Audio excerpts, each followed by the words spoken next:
सपने नहीं देखना, उन्हें पूरा भी करना। सिर्फ सपनों को पूरा नहीं करना, उन्हें अगली मंजिल तक ले जाना। पीएम मोदी जो भी करते हैं उसके बारे में उनकी सोच कितनी दूरदर्शी होती है, इसका जीता जागता उदाहरण है लौह पुरुष सरदार वल्लभ भाई पटेल की आसमान को ललकारती मूर्ति। अव्वल तो देश की कोई और सरकार ऐसी सोच भी हासिल न कर पाई कि भारत में दुनिया की सबसे ऊंची मूर्ति बनाई जाए। अगर सोच होती भी तो आज भी कहीं फाइलों में इधर उधर दफन होती, और अगर मूर्ति बन भी जाती तो बस एक जगह खड़ी अपने नीचे अव्यवस्था और सोच की कमी को निहारती रहती। मगर सरदार पटेल साहब खुश हो रहे होंगे ये देखकर कि उन्हें अपने गुरु समान मानने वाला एक छोटे से परिवार से आया सदस्य आज किस दूरदर्शिता से देश के सिस्टम को भी सुधार रहा है और नए नए अवसर भी पैदा कर रहा है। मोदी ने पटेल साहब की मूर्ति को भी ऐसा ही देश की सेवा का एक अवसर बना दिया है। मोदी ने सिर्फ स्टैच्यू ऑफ यूनिटी को किताबों के पन्नों में ही दर्ज करने के लिए नहीं बनवाया है, बल्कि इससे आगे भी उनकी सोच है केवड़िया को दुनिया का सबसे बड़ा टूरिस्ट प्लेस बनाने की। सोच है दुनिया भर के सैलानियों को यहां आकर्षित करने की। और इसी सोच का एक चरण रविवार को शुरू हुआ। ये पल भी सरदार साहब की मूर्ति के उद्घाटन से कम नहीं रहा।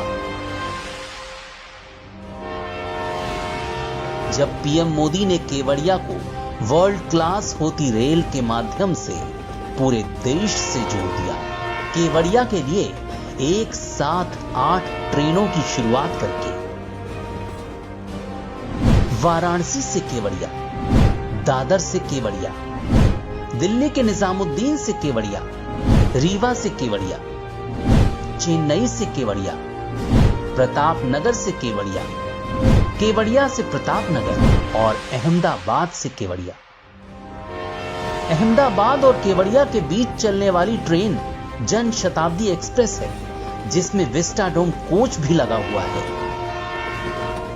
तमाम आधुनिक सुविधाओं और पारदर्शी छत वाले इस कोच में यात्री टूरिस्ट प्लेस और पूरी यात्रा का ज्यादा आनंद ले पाएंगे। वहीं लोकल यात्रियों के लिए प्रतापनगर से केवड़िया के बीच MEMU ट्रेन चलाई गई है। पीएम मोदी की आसमानी सोच की एक झलक तो दुनिया हाल में देख भी चुकी है। केवड़िया से अहमदाबाद के बीच शुरू हुई सी प्लेन सेवा, जिसमें आप आसमान से भी सरदार साहब की मूर्ति के दर्शन कर सकते हैं। मोदी ने सिर्फ मूर्ति नहीं बनवाई, केवड़िया के आसपास के इलाकों को भी विकसित किया।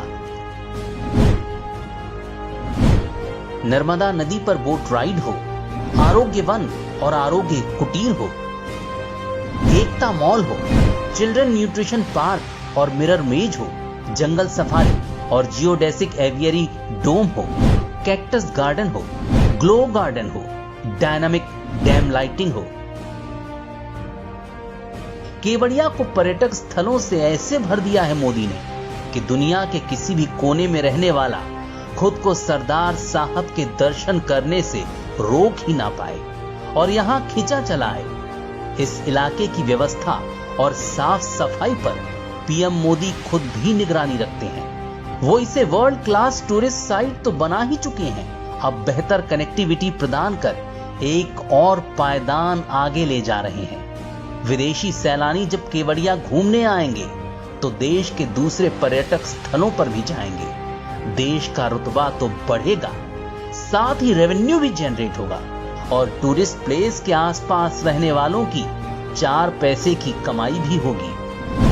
एक सलाम देश को एक करने वाले सरदार साहब के नाम और एक सलाम हमारे प्रधान सेवक के नाम।